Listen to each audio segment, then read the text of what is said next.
Tonight we're going to be continuing along, picking up where David left off. Of course, he opened up chapter 6 for us. And chapter 6, we're in the acceptance unit, and we like to address this at the beginning of every class to remind everyone that this is the second unit of 5 in our junior high series, the first one being the character unit. And those classes are they've already been taught, and they're uploaded there to Facebook if you're watching via Facebook. And you can go back and watch all of those classes starting back just over a year ago. We began to do this due to what we see in society with the social distancing and so forth. We went ahead and created this, and we've had a huge response all around the world. So we want to make sure that everyone is aware that you can download our books right off of the Facebook page, and you'll see the download for the character unit, and you'll see that tab to drop down the tab itself, and then you'll find the acceptance unit. And that's what we're in tonight, which is once again the second of 5, first being the character, the second being the acceptance, and then the third will be the self-control unit we'll get into next. And of course we'll finish it up with respect and responsibility for the junior high series. But once again, please feel free to download those, make copies of them, pass them out, get involved. And you would really want to have these. What we put up there is the teacher's manual. We do have students and teacher's manuals. And of course, the certification course requires you to have a teacher's manual because there's a lot of information that's put into the teacher's manuals that you will not find in the students. So please feel free to download those. That way you will have them. And if you have any questions, please send your questions in. You can either send them in through Facebook or you can email them in to info@peacefulsolution.org. And we would love to have your questions, and we will be more than glad to assist you. So once again, picking back up where David left off, if you'll be turning over into your teacher's manuals to LP6A, and of course, if you've been with us, you're familiar with the 6A would mean the first part of the lesson plan. It's the first gray tab page of chapter 6. And David covered this last class, so once again, I would refer back to last class for some in-depth information on this. We're just going to briefly review some things, and then we're going to move forward into the lesson plan. And of course, the lesson of chapter 6 is reach for your goals. And remember, we're building off of chapter 5, which was there's a purpose to it all, and we're going to tie some of those things in tonight as we move forward. If you've been with us or you're just now joining us, you'll learn or you'll see, if you haven't already, that the peaceful solution is like building a puzzle. Some people compare it to building a house, but it's one piece built upon another, or one piece fastening together to another to create a picture that we can see. And just like a puzzle, when you start putting those pieces together, the more pieces you put into the puzzle, and of course they have to go into the right spot.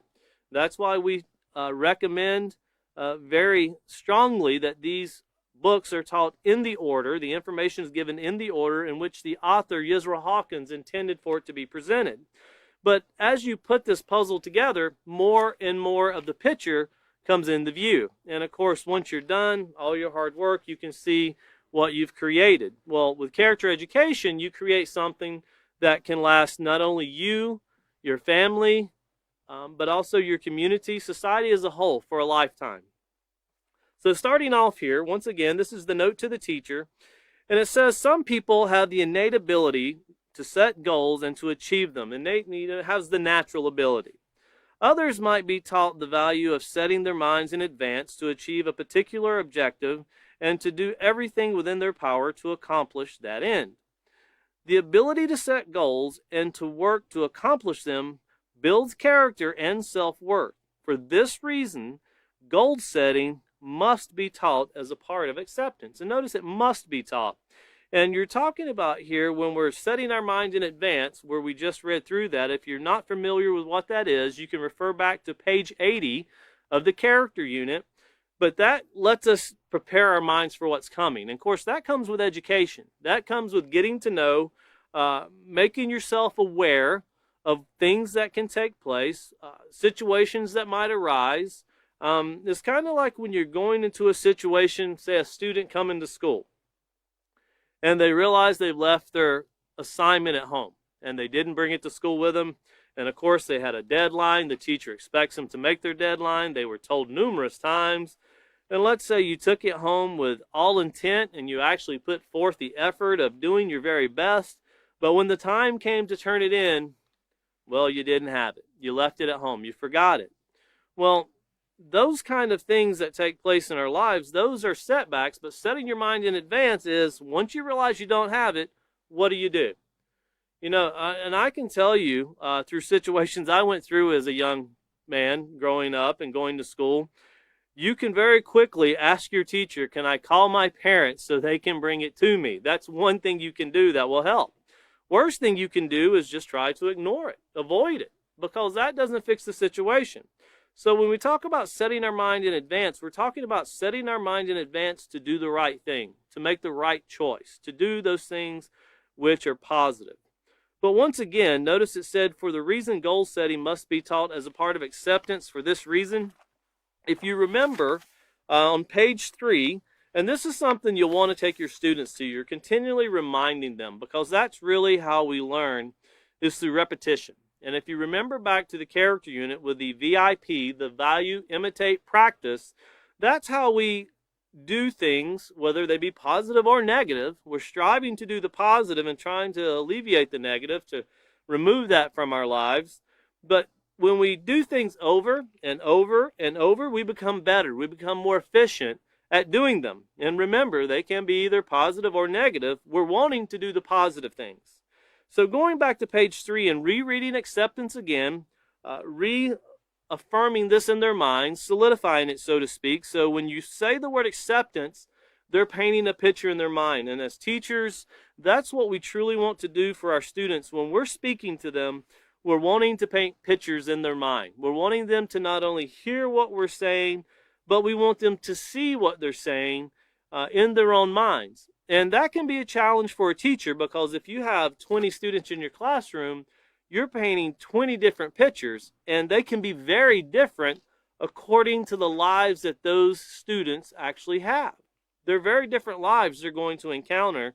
Even if you have twins who live in the same household, their lives will be very different. And I speak from experience, having twins, very different personalities and very different attitudes, and even their likes and dislikes can be very different. So as a teacher, you're aware that you're trying to help them individualize themselves, but also bring in this, as is referred to as universal rules. Universal, when I say universal rules, I mean rules that are accepted all around the globe. No matter what country you live in, no matter what religion you might be, no matter what color of skin you have, these rules, these morals taught by the Peaceful Solution can be adapted into all society, and everyone can benefit from them. So going back here to page 3, and of course this was chapter 1 entitled Accepting Me, Accepting You, and it starts off by saying acceptance as presented in the Peaceful Solution Character Education Program means to willingly acknowledge the positive characteristics about yourself and others. Acceptance means understanding that there are aspects of your life that you can and cannot change. And if you go all the way back to the very first part of the character unit, you can go back and reread of things that you can't change. Your eye color, you can't change that. The color of your skin. Well, we're kind of born with the color of skin, and that's the color we're supposed to have. If you're born white, if you're born black, if you're born a dark brown, yellow, purple, green, just think about how society, sometimes we kind of judge others by the color of their skin or by nationality. And these are things that should not be so. Accepting someone else, whether they be here in Texas, we see a lot of immigration coming through, whether they be Latino, or whether they're from Africa, whether they're from Europe. We have to realize that every life has value, but there's also rules to certain things. When I say immigration, that's a very complicated subject, but I'm talking about the life in general. The people in general, their lives are just as valuable as mine and everyone else's. And it doesn't matter where you're from. I know people are watching all around the globe right now.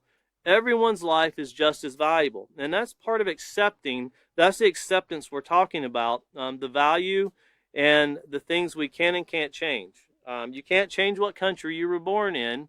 but you can change what country you live in. You can't change what state you were born in. I was born in North Carolina. I've lived in Texas for more than half of my life. And there's other things that are permanent fixtures in your life that you can't change. And one, you can't change who your parents are.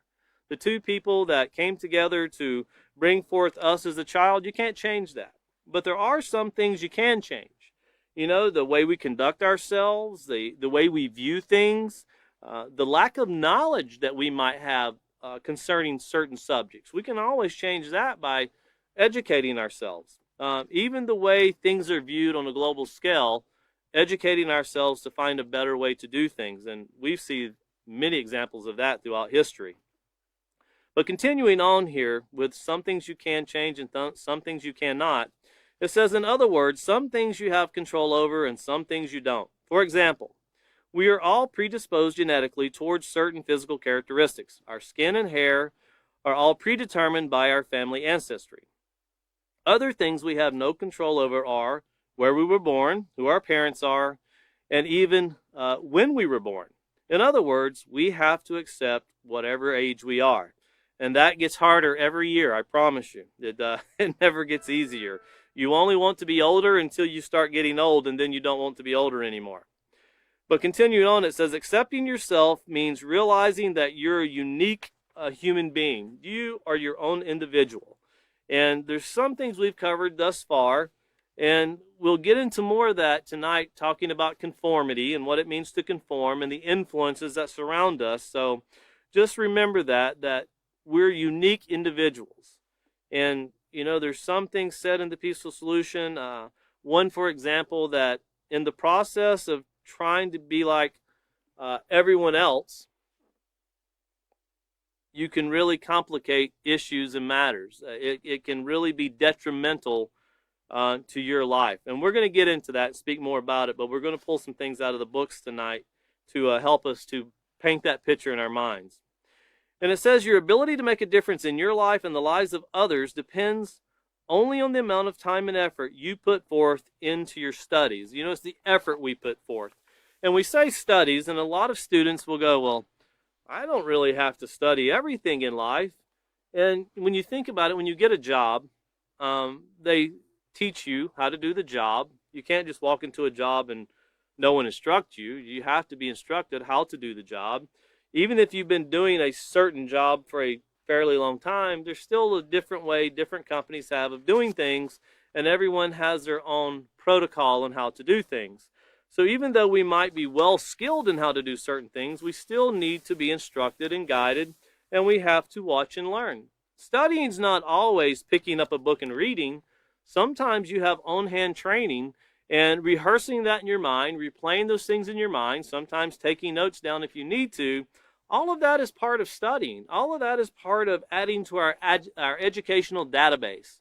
So don't always think of studying as reading a book. You can go to lectures and hear things. You can watch educational programs and learn things. Or you can actually do on-the-job training and learn things. That's all part of our studies that help us to broaden our knowledge database so we can take these things in and learn to help others, teach others. So continuing on here to LP 6, page C, so lesson plan 6, page C, we're going to start getting into the lesson here, remembering that we're going to be reaching for our goals, but we have to remember that we're building upon, there's a purpose to it all. And the first procedure of every lesson plan is to review the previous chapter, unless it's the first chapter, and then you'll be reviewing the previous unit. But here we're going to review some of the things that were covered in the previous chapter. Chapter 5, there's a purpose to it all. And here's the procedures. Well, let's start with our purpose and objective. Our purpose and objective, this is for the teacher. This is our goal that we're looking for. And it says students will learn how to set positive goals. Students will also learn that positive goals are important in building positive moral character. So they're going to learn how these two things tie hand in hand. It's really impossible to be a positive person and set goals that are negative. Because a positive person will shun, they'll walk away, they'll turn, they'll decide not to go do things that could cause harm to someone else. And I'll give you examples. One person said, well, what's something that's a goal that could be really desirable that's negative? I said, listen, I teach in places all the time, and so do other teachers, to where drug dealers are a very predominant thing. They make a lot of money very easily, but everything they do is harming other people through the production of drugs, through the selling of drugs, and through the business itself of drugs. We just heard of another shooting down in the southern part of Mexico that was a drug shooting. These things involve things that hurt other people. So there's a lot of money involved, and people think they can get rich very quickly, but the detriment that it brings to society far outweighs anything that could have ever been done to be beneficial with the money. So think about that as you continue to move through it, because you're going to have your students are going to bring forth some really great examples.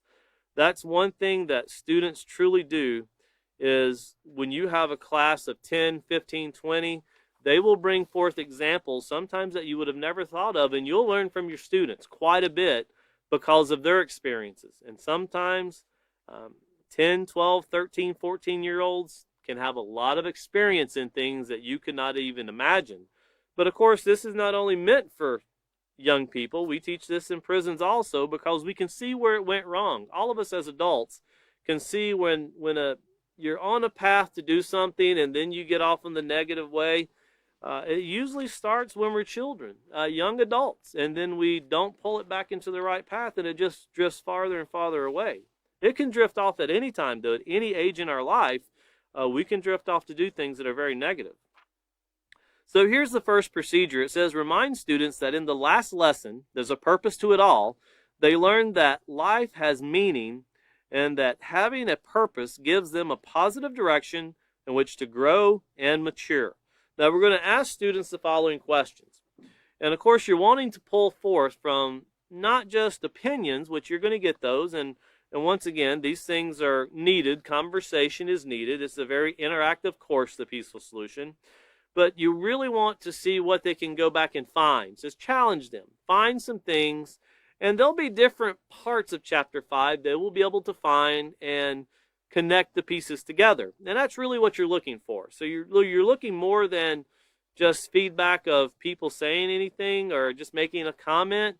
You really want you want to see them take their book and start turning back and seeing what they can find.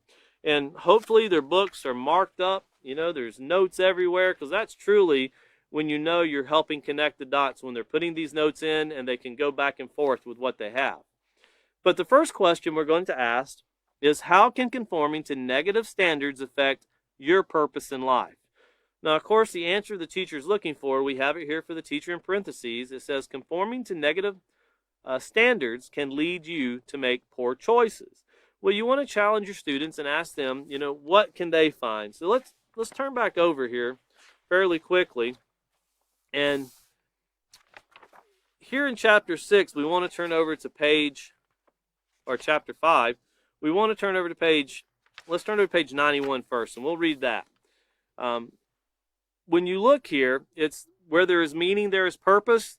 And this was getting our mindsets to determining what our purpose in life is. But right now we're talking about the things that are negative and the things that can hold us back from the positive. So this is one thing. The day-to-day grind is something that we all go through, and it can be very stressful, to say the least, to all of us. When we think something is stressful to us, we have to remember, if it stresses us and if it causes us to have undesirable situations throughout the day, anybody can go through those same things. So remember, where there is meaning, there is purpose. Let's start here at the very top, and it says, another important aspect of accepting that your life has meaning is to determine what your purpose is, or what your purpose in life is. A lot of people never figure that out. A lot of people you can be an adult and still trying to figure out what your purpose in life is. Now, notice here it says everyone's life has purpose. Yes, everyone. The problem is that people sometimes get caught up in the daily grind or the day-to-day grind. In other words, they begin to see their daily activities and functions as routine, boring, and monotonous. They fail to realize that their interactions are helpful. they might become disappointed and frustrated and tend to have a life is boring. I deserve to have some fun. I deserve to have some fun. Besides, I don't have much of a future, so I might as well live for the moment attitude. Well, when you get this attitude, that's when it starts leading to negative choices, because the rules that will govern your direction, that takes a lot of hard work to do things and achieve things according to the rules. Why does it take so much hard work? Because everybody wants the here and now. Everybody wants to set goals, but they want the end result immediately. You know, years ago, if you've never taken the time to fix coffee on a wood stove, you should try that if you have a wood stove. If you've ever had to cook food over an open fire, and you have to gather the wood, prepare the fire, get the food ready, prepare the food, then cook it, you know, you should try that. Because it wasn't just 110 years ago. Even 80 years ago, people were still doing this in the time of the Dust Bowl, where this was life. People traveled by wagon, horse and wagon, buggies. That's how they traveled. And today we stand in front of the microwave and yell, hurry up. And society has changed drastically.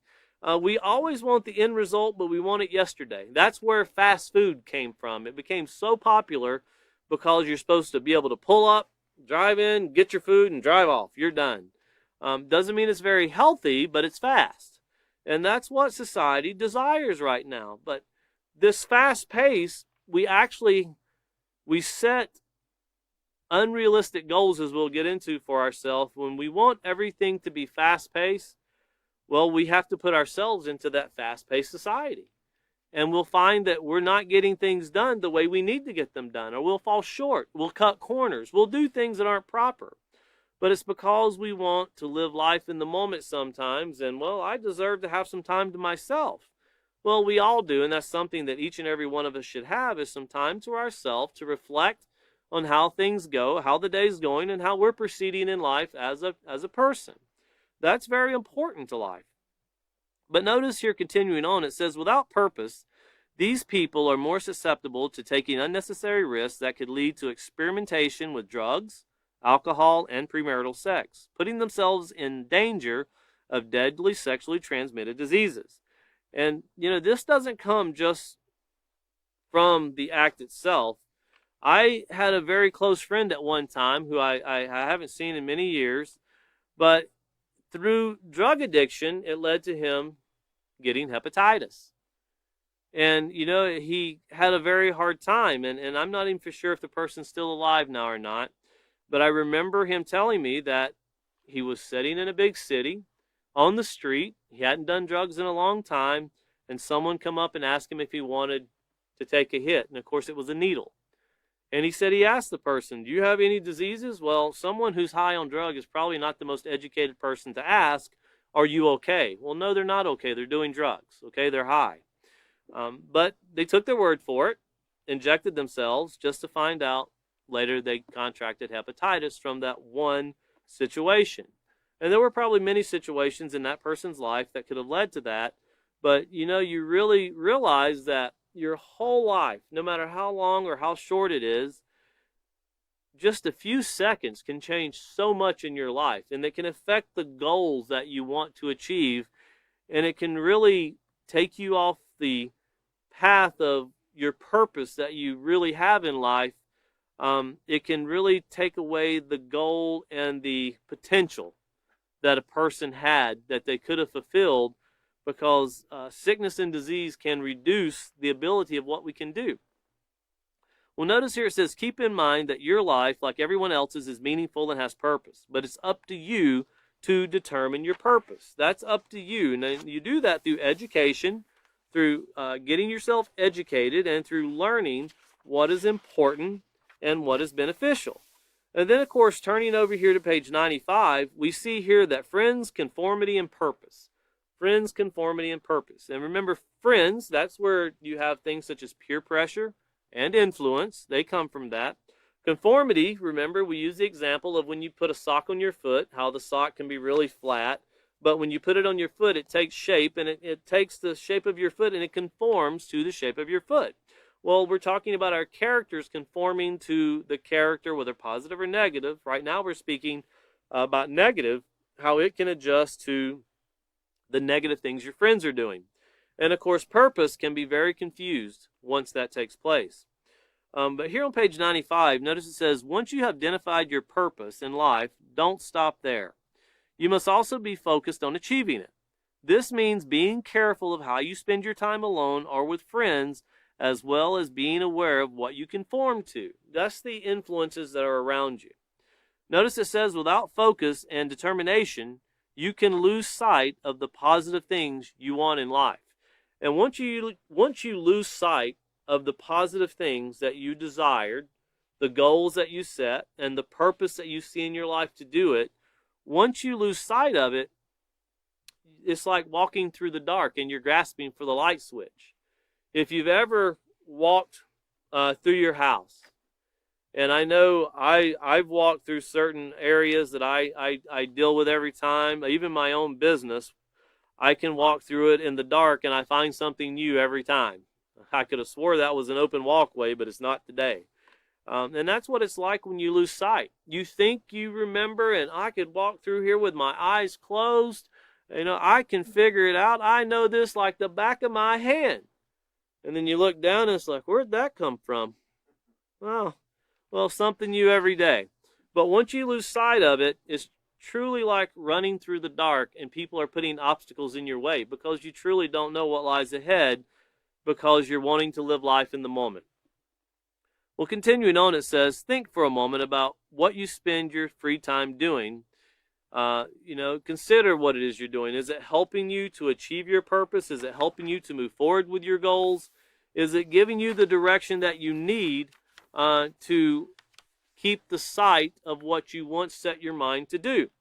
Looking over here to page 96, and we're going to look at the second paragraph. And it says, the need to please friends is certainly one of the most powerful reasons why people conform. For example, how you spend your time when you are with your friends. Let me ask that in a question. How do you spend your time when you're with your friends? And that's a question that we pose to the students to begin with, and you want to be careful about the replies you get back. You got to be mindful. You'll learn things that you never dreamed of was taking place with your students.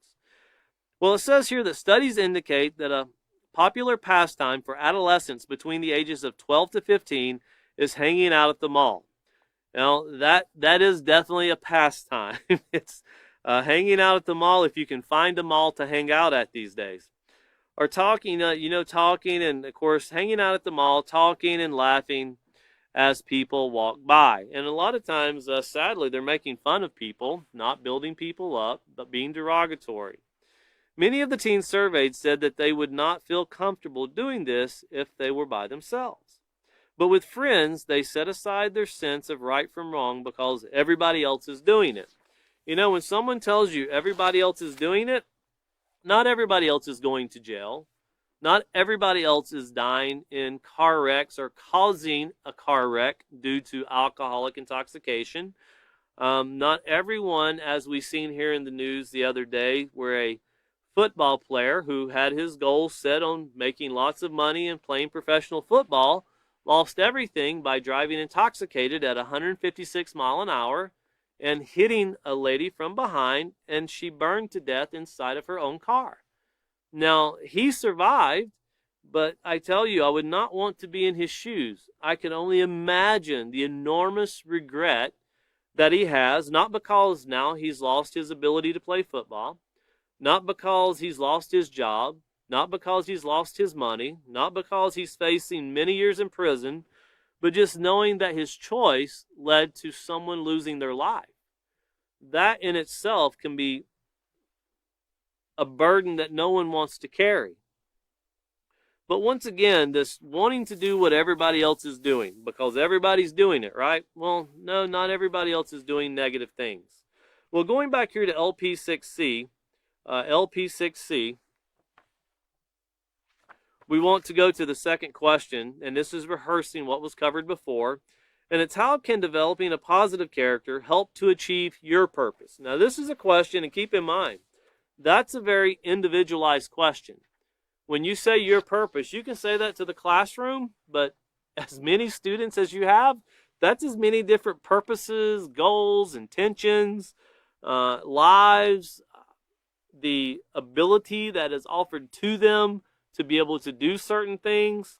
So when you ask that question, this requires take time to listen, because everyone is going to speak from their experiences and the direction and they want to go, and let as many people be heard as possible. This is not something that you want to rush through, because once again, our goal is to get across to the students on how to learn positive goals and how they're important to positive moral character. So putting these things together is very important. But here, in parentheses, this is what, as Peaceful Solution instructors, we're wanting to get the feedback of from the students. And it says that a person with a positive moral character will be self-disciplined, resourceful, and seek advice from those who are trustworthy, honest, and responsible in order to achieve their purpose. And of course, we can turn back over to pages 92 and 93. Pages 92 and 93, and this is something you can take time in pulling out certain aspects of these pages. And of course, this is covering determining your purpose. Then at the very beginning of page 92, it says, many people wonder at some point in their lives what their future holds for them. And I think everybody goes through that. You wonder, well, I wonder, will I be able to drive? Well, what will I drive? You know, especially when you're 15 and you can feel the stern wheel coming to your hands, you can feel the gas pedal starting to get underneath your feet. These things become more realistic to you. They become real to you. So the desire and the thought process is put that way a lot more because it's just so close you can taste it, for example. But it says, if you too have ever wondered who you are and what your purpose is, then join the crowd. Were you meant to play a significant role in world events, to set new records, to be the inventor of technology that could revolutionize the world? Well, time, education, and determination can answer those questions. Meanwhile, understanding that having purpose in life does not necessarily mean changing world events or becoming rich or famous. Do not confuse purpose in life with having a prestigious career, wealth, or fame. The majority of people in the world are not famous or wealthy. So in their positive goals that they're talking about, the reason we read this is expectation. You could have someone say, my goal in life is I just want to graduate high school, have a job, and start a family. Very simplistic. But if that's your goals and that's what you want to achieve in life, and you do it, you've succeeded. Not everybody wants to own a business. Not everybody wants to work for a company. So there's many people, and it takes all of these people in society to make society operate. Looking over here to page 93, and look at the second paragraph.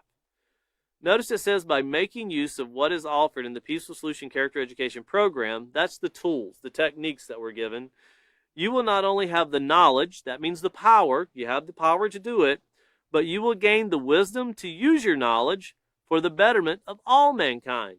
And that's even if something is as simplistic as, I just want to have a family, have a job. You know, a house with a white picket fence in the front. That's what everybody used to say years ago. Some people want to live in the country. Some people want to live in the city. But whatever your purpose and goals that you desire, you just want to work forward and move forward in life by doing it in a positive way and achieving those things in a positive way.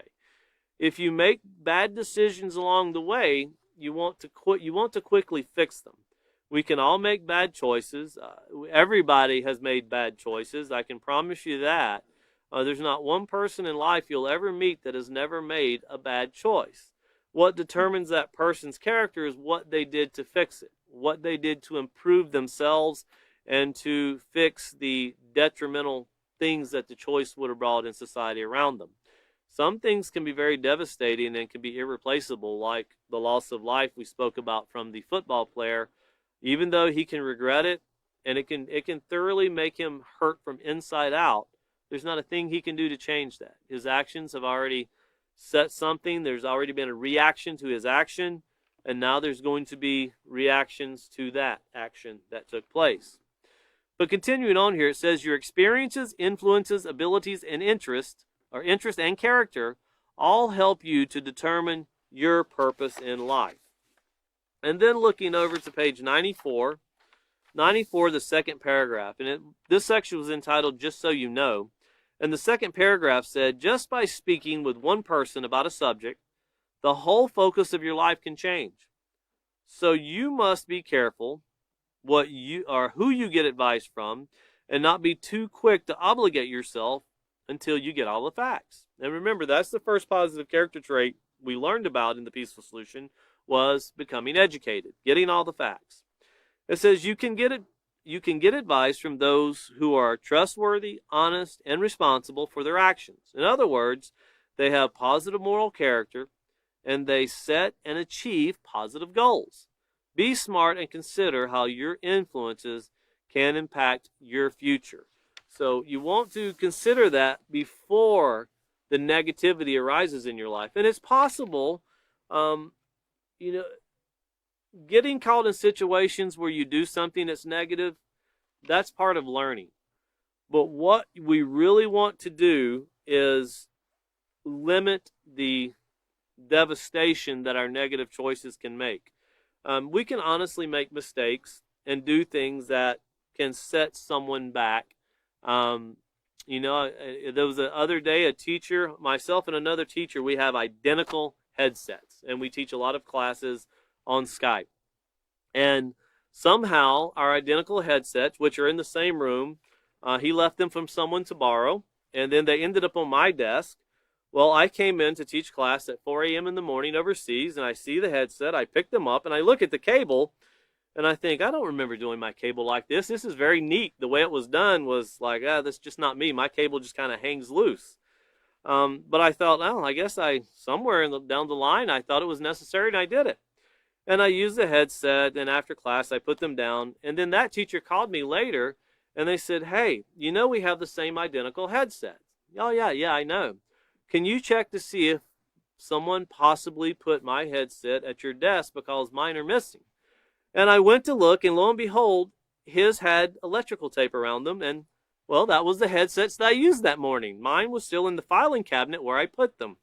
So if I would have reminded myself, well, I didn't leave them on my desk, I put them in the filing cabinet. That would have helped a lot, but, those are things where you do that's honest mistakes. Someone mistakenly put them on my desk, and I, at 4 a.m. in the morning, headsets on my head was success. Getting in front of a computer was another one. But that person taught right after me, so I caused a situation for them to where here they're trying to teach class without their headset, so they had to find one because they were teaching a 4:30 a.m. class. So that's kind of challenging at that early in the morning. But these are things where mistakes were made. We all kind of participated in them. Except the person who let someone borrow them, he was just expecting them back. But it kind of led to, it kind of builds up as it goes downhill, so to speak, and the avalanche increases. But at least we were able to solve the problem. Well, that's minor. That's a very minor thing as compared to the loss of life or doing something that has a huge mental effect or physical effect on someone else. Well, getting back here to the lesson plan 6, page C, we're going to look at the second procedure. And it says, explain to students that in this lesson, they will see that learning to set goals enhances a person's value and worth. So it actually builds up their value and worth. And we're just going to turn back for a quick moment here, but remind them to go back to page 88 and reread that, look over it. If you have time in your class, go back and go through some of these things. It's entitled, Helping Others Equals Value and Worth. So that's very important to remind them of how these things going together actually help you to determine, your value and the worth you have to your community or to society. I want to read to you at the very bottom, though. This is a very important part of this. At the bottom of page 88, it says there are countless ways you can assist others in your community. However, it is up to you to educate yourself about the relevant issues in your area. Ask your parents for permission to get involved.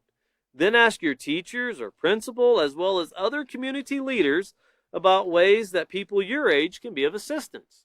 So you don't want to go outside and think, wow, that road needs a ditch beside of it. I think I'll dig a ditch. And you end up digging a hole about 6 foot deep and you leave it. That's not beneficial. Get with those who, in your communities, in your schools, wherever you're at, and find out what is needed, because every community, every place that is an entity within itself has to set goals for itself.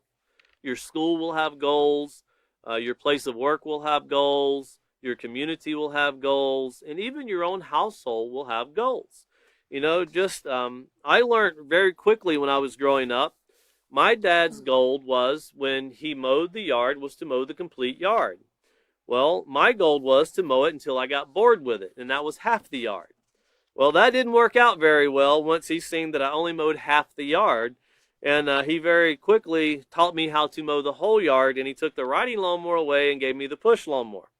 So I learned very quickly, if you're using a riding lawnmower, mow the whole thing. Otherwise, you're going to use a push lawnmower to finish the job. But he was able to show us in ways that, he was able to educate us in ways that were beneficial, to where we've seen the value and the worth of doing the whole job, doing it complete, and how when you don't do it right, you can actually lose the things that made it easier. And of course, when I was young, I was thinking, oh, now I got to push this lawnmower. Don't they make one that pushes itself? And I just walk behind it. And even though years ago they didn't mow grass like that, but I'm complaining over something with an engine that turns a blade.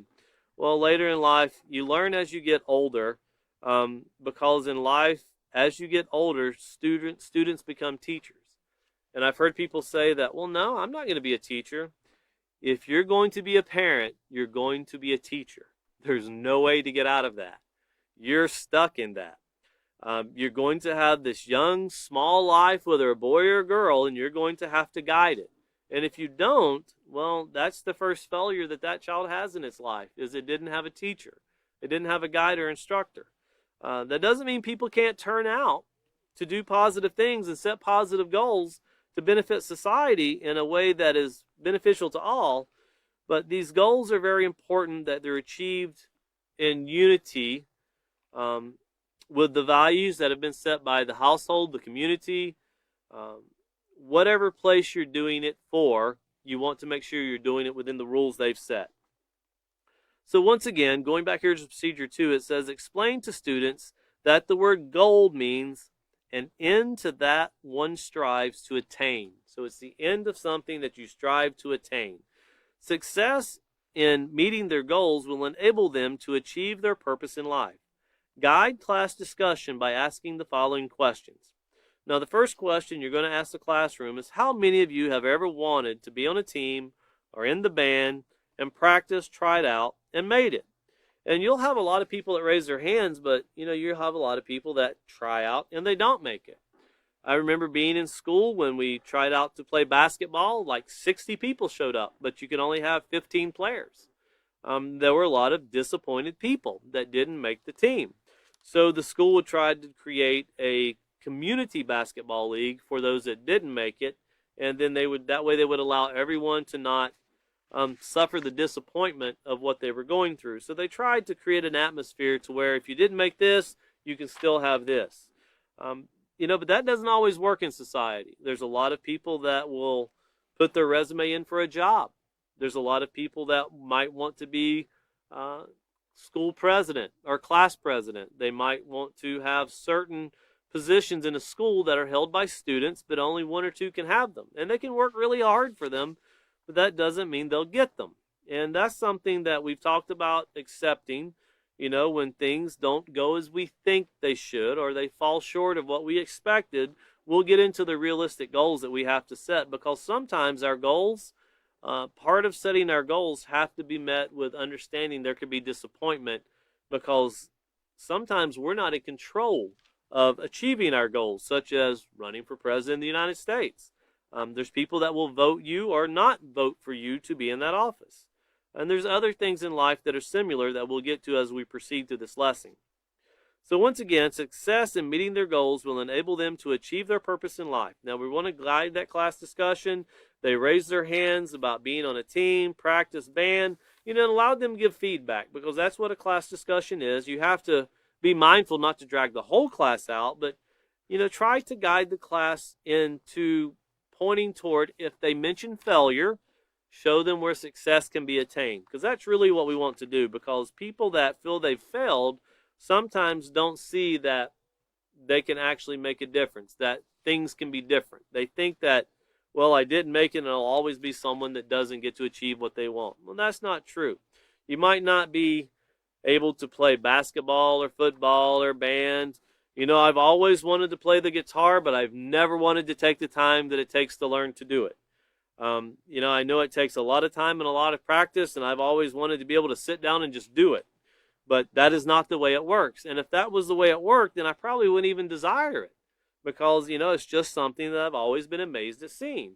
But that's just something that you have to, when we set our goals, we also have to realize you only have so much time in a day, and you have to prioritize the things you want to accomplish and the things you can accomplish. Now, B here is the next question, and this is our class discussion. It says, how many of you have ever wanted to buy something, earned the money, and then bought it? And that can be a lot of students, especially when you're in junior high. Raking leaves was something that was big. For me growing up, mowing lawns was also big growing up, where we would achieve finances. We could get money, make money. And of course, back when I was young, when I seen a $20 bill, I thought I was rich. I remember mowing yards and getting paid $2 for mowing the yards, and as long as I could buy a candy bar and a soft drink, I thought that was success. That's all I wanted. And I was very glad that I was put into an environment to where if you want it, you need to learn to work for it. That's how life is. Learn to work for things. Don't expect people to give you things, but help achieve things. And that's something that I've found as I've grown in life, and even going through my teenage years and in my 20s, I found out that there was even a greater aspect when getting involved with the Peaceful Solution and the author Yisrael Hawkins, along with many other teachers, that you can even go much further in detail by learning how to do things and taking the necessary steps to achieve, to help people all around the world.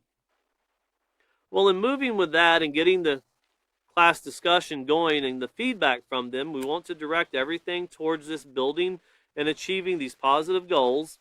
Turning over to LP6D, it says, tell students that when they set their mind on something, that's setting their mind in advance, they want to do, and then take the necessary steps to achieve it, they have demonstrated a basic understanding of how to set and achieve goals. Very important, the word necessary steps to achieve it. You can desire something when you go into a store. And as a child, I remember going into a store, and I remember I would always go over to the sports section and stare at the basketballs and the footballs. And I would just stare at them, and I knew I wanted one, and I really wanted to get one. And the instructions that I was given, well, you need to work to buy it. If you want it, work and then buy it. Which I really appreciate that now that those things were given to me. As far as the teaching of work to buy. But I remember standing there and wanting and saving at $2 and $2 and $3 for mowing yards, and then I finally achieved enough. But the one thing I learned very quickly was, I want a basketball, but I also want to spend my money on a candy bar and a soda. Well, I learned very quickly, if I want my basketball, I have to quit spending my money on candy bars and soda. You just can't have the money if you're spending the money. You have to save money. And through that very basic thing, it taught me how to, if I want something, stick back a little bit at a time, enjoy what you have, but save also. And then you can actually, through working hard, and it takes a little bit of time, you can achieve what you want. But once again, we're the kind of society that stands in front of the microwave and yells, hurry up, I want it now. And you have that attitude, that leads to going in and stealing things or taking things from other people. Whether you see a bicycle in your community and you would like to have one like it, instead of working to buy one, you steal it. That's something that, you're always going to have it in the back of your mind that you did something wrong. You're always going to be worried that someone's going to know that you did it, and there's no satisfaction in doing something that's inappropriate. Continuing on here to procedure 3, it says explain that whether or not they are aware of it, goals are part of their daily lives. Sometimes goals are set without any conscious effort and therefore might not be recognized as goals. Share with the students that when they were younger, they were setting and accomplishing goals before they even realized what they were doing. Examples include learning how to tie their shoelaces, ride a bike, write their name, or read. Tell students that as they mature and their needs become more complex, they will need to learn how to consciously set goals in order to achieve success. So they're going to learn, whether you know it or not, you're already achieving goals. You've been achieving goals. Now we're going to talk about how you're going to consciously start setting, putting them on paper. And we'll get into how writing them down. People who accomplish goals write them down. But they'll learn how to consciously recognize something and then set a plan to achieve it. Because there's some things, we don't really think about a goal of learning to walk when we're young. If you're someone that suffered a disability, or you've been involved in an accident, or you've had to have knee surgery, something that's been a very devastating effect on your life to where you could not walk for a while, then of course as an adult or a young person, learning to walk again can be a goal. But as a child, we kind of develop that ability without thinking about it. It's just we expect it. We expect it to be part of life. So once again, continuing on, it says, as we've told students, as they mature, life will be more complex. But it says, have students turn to page 109 in their handbook and read the introduction. Remind students that making goals, like determining their purpose, can be based on influences. Remember the definition for that. You can look back to page 60 of the character unit, because we were told two things. One, an influence has the ability to change the way you think, feel, and act. And that can be either positive or negative. And we were also told to never underestimate the power or the ability that an influence can have on our lives, because it truly can affect our lives. And once again, as the example I gave earlier of someone who contracted hepatitis from using a needle of someone else who had the disease, these things, just a few seconds, 30 seconds, can alter our lives in such a devastating and traumatic way. It can limit our abilities to really achieve what we desire to do. And it can be a huge setback. And sometimes it can be such a setback that our goal that we wanted to achieve has to be reduced to something less because we no longer have the ability to achieve it. And that can be very devastating, to know that you could have done something, but through some bad choices, you can't get what you first wanted, but you're going to have to settle for something less. But at least it's something, and there's always something. But reach for the stars, as they say. Reach for the greatest thing you can achieve. And that doesn't mean that you have to, design the next rocket going into space. Just success in your life and success in others. Whenever you can be a benefit to others, as a peaceful solution instructor, our goals are always to learn how to make our lives better and then help everyone else make a difference in their life, make a better choice in their life.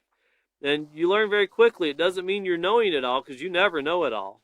There's still a lot of mistakes and choices that are made that we have to go back and fix and do things to make them right. But we want to limit the negative and learn how to make our lives better, and then in doing so, teach others how to make theirs better. But we have to learn how to do that first. So once again, we're going to turn to the introduction. Remind students that making goals like determining their purpose can be based on influences, likes and dislikes, and needs. Hence, goals can be individualized as people who make them. Have students also turn to page 110 in their handbooks and read, then discuss the section entitled Be a Goal Setter. Allow students time to write some areas of interest, their likes and dislikes, on the lines, and ask a few volunteers to share what they wrote. So we're going to turn over here to page 109, and we're going to get started in this.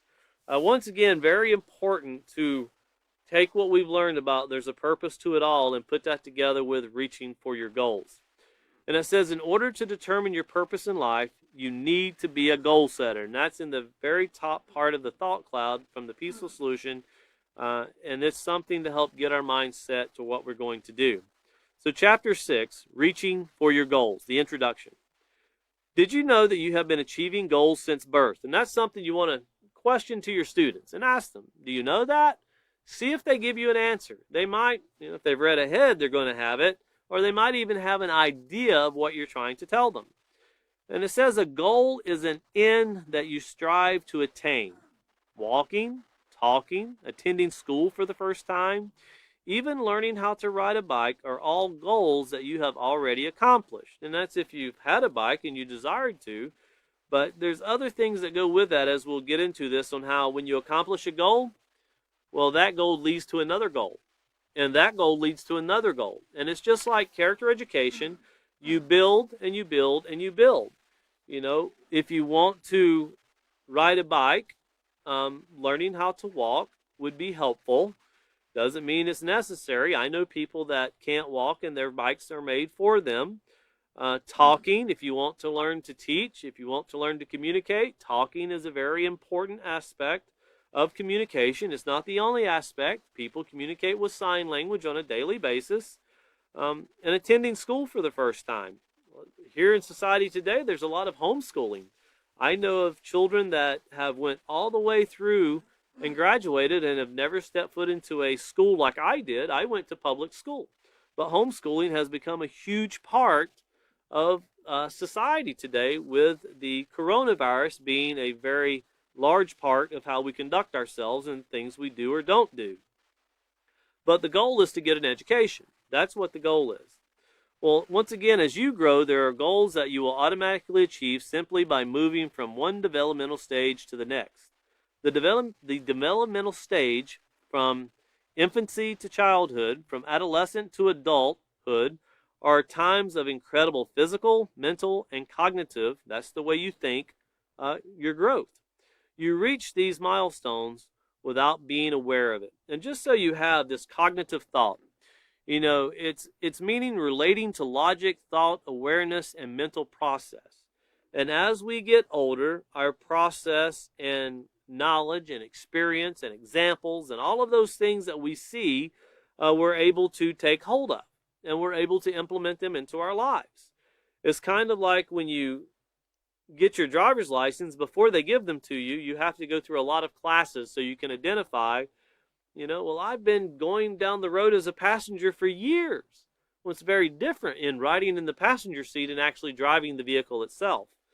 And whenever you drive, you get used to the way it's done in your state.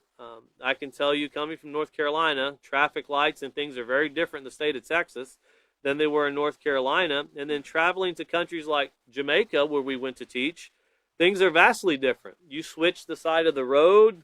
Driver's side is what we say the passenger side. It goes to more of a European standard, going to different countries. But you still have to follow the rules. You can't say, well, I'm from America, so I'm driving on this side of the road. It doesn't work that way. Your goal is to do things within the rules and accomplish them. Now, continuing on, it says, however, there is a vast difference between goals you have accomplished because you have reached certain developmental stages and goals that you consciously set and strive to attain. Learning to consciously set and achieve positive moral goals is an important part of growing up. So this is all part of becoming an adult. It shows that you are maturing, that you have self-control, and that you are responsible and disciplined.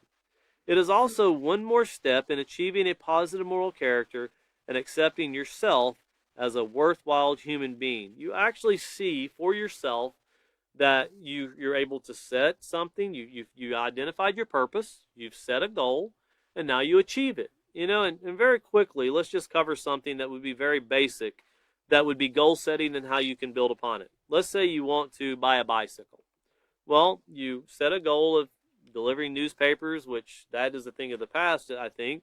I know of communities that still do that, or mowing grass, raking leaves, doing something to generate income that's done in a positive way, not stealing, not doing things that bring harm, but doing something in a positive way. And then you buy your bicycle. Well, then you have to learn to ride your bicycle. And then after you learn to ride your bicycle, you really are going to have to learn to maintain your bicycle. And a lot of people think that success stops at buying the bicycle until it breaks. Well, you have to learn to maintain it also. And why is this so important? Because it's the same process when you buy a car. You see a car you want, or a truck, or whatever vehicle you're looking to do as you get older, well, you buy it. That's not the ending point. That's the beginning point. You learn to drive it. Every car is a little different. And then you learn to maintain it, or how to have it maintained. You can't buy a car and decide, I'll change the oil right before I sell it. If that's 10 years, then that's okay. It doesn't work that way. There's rules in life, and there's goals that we have to keep. And if you're bad at maintaining something, one of your goals should be to set a standard and make sure that you adhere to maintaining those things. That's the same thing as our character, making sure we maintain our character also. We're going to stop at this point right here because the next part gets into the lesson and how we're going to proceed through it. And we're going to do a little bit of recovering this and when we continue on in our next class. So we're going to stop here on page 109, and we'll pick up in the last paragraph in our next class. That will be 11:10. So it'll be this Wednesday at 5:30. And if you'll tune back in, we'll really start to move forward into reaching our goals and becoming a goal setter, and then actually having some activities that the students will do, going over and covering those and how we can accomplish them. So once again, we'll be on page 109 in the acceptance unit this Wednesday, 5:30, November the 10th. Thank you very much for joining us, and we look forward to seeing you then.